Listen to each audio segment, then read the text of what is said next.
तो जनाब सालबा बैठे थे, फरमाया फलां को बुला के लाओ। जब बुलाने गए तो रास्ते में औरत पे नजर पड़ी। पहली नजर तो माफ है, लेकिन दोबारा देख बैठे। दोबारा नजर पड़ी तो परेशान हो गए। ख्याल आया मैंने तो खयानत किया अपने नबी पाक से, हुजूर ने तो मना किया ये काम करने से। अब वापस हुजूर के पास नहीं आए, जंगल में चले गए। इब्ने कदामा ने किताबु तव्वाबीन में इस रवायत को लिखा है। कहते 40 दिन वो पहाड़ों में रोते रहे कि या अल्लाह मुझसे गलती हो गई। कितने दिन? अब हमारा शुगल है, इसको लोग गुनाह ही नहीं समझते। बदनिगाही तो कोई गुनाह ही नहीं, अब तो ये शुगल है। अब तो हमारे यहां माज़ अल्लाह ताला सियाने बयाने बंदे बीच बैठे होते हैं जब ये बातें हो रही होती, ये शुगल है हमारा।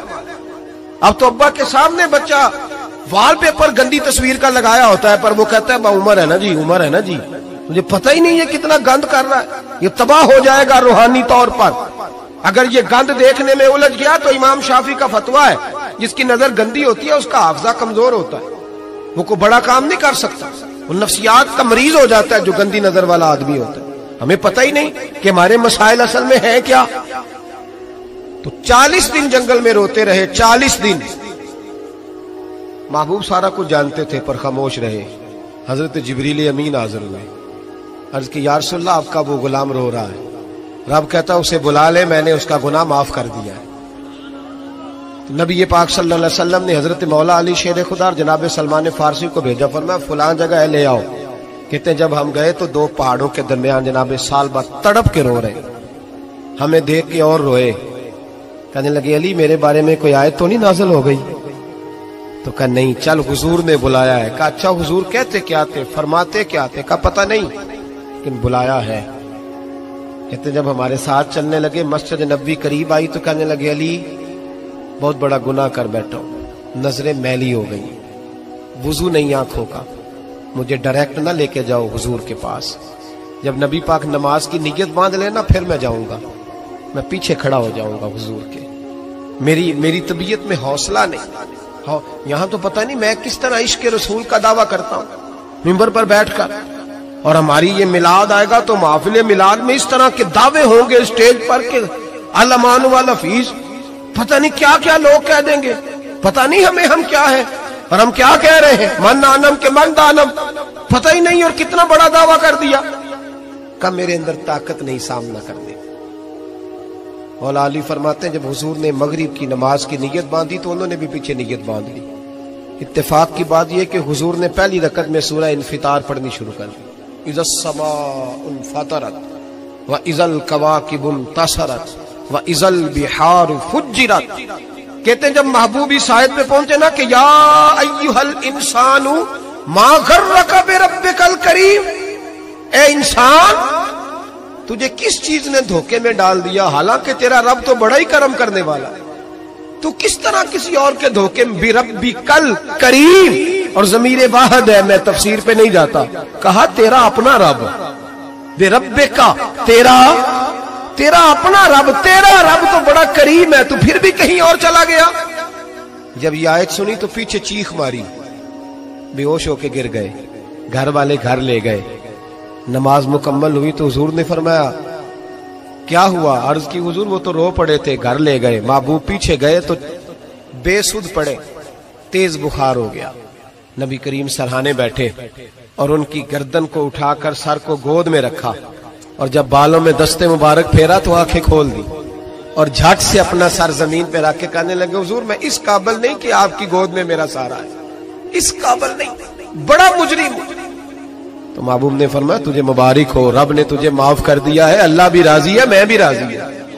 अब हुजूर के कदमों के करीब आए तो कहने लगे हुजूर आप राजी हैं? कहा राजी हूं। फरमाया फिर मेरे लिए दुआ करें, अल्लाह इसी रजा में मुझे कबूल कर ले। बस ये बात हुई थी, उन्होंने कलमा पढ़ा तो रूह परवाज कर गई। परवाज मेरे भाई एहसास पैदा कर। याद रखें अगर रूहानी जिंदगी सही नहीं ना होगी, याद रख ले किसी का कोई नुकसान नहीं, सारे सुकून से सो जाएंगे, आप नहीं सो पाएंगे।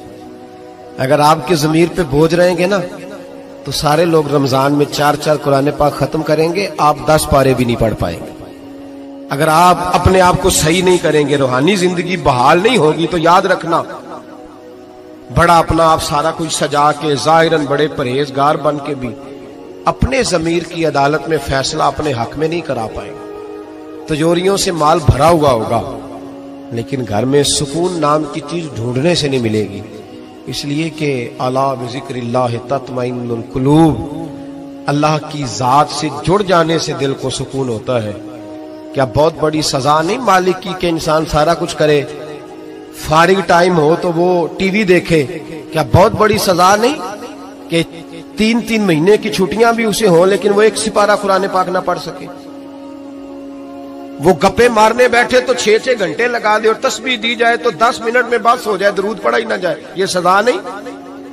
क्या ये कम सजा है कि वो दुनिया दराज पे घूम आए लेकिन मस्जिद में जाए तो उसे कुछ बने? क्या सजा नहीं? अल्लाह से माफी मांगे, मिल के उसके हुजूर इस्तिगफार करें, बातन की जिंदगी आबाद करने की कोशिश करें।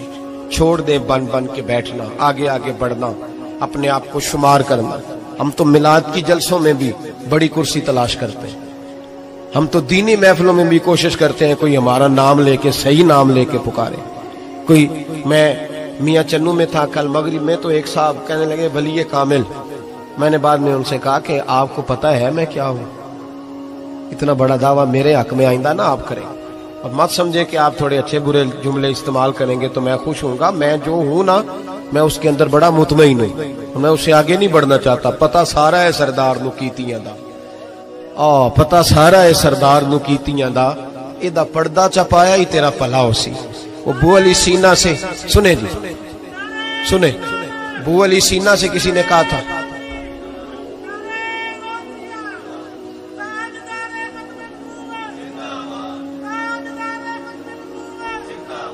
अब इनकी इस बात पर और इस अमल पर एक शेर सुन ले मियां मोहम्मद बख्श साहब का। मियां साहब कहा करते थे जितन जितन हर कोई खेडे तू हारन खेड फकीरा। जितन जितन ये तो सारी दुनिया करती है ना कि मैं जीतने जा रहा हूं। कहते हैं जितन जितन हर कोई खेडे, जितन जितन हर कोई खेडे तू हारन खेड फकीरा। जितन दा मुल कौडी पैंदा ही हारन दा मुल हीरा। जितन दा मुल कौडी।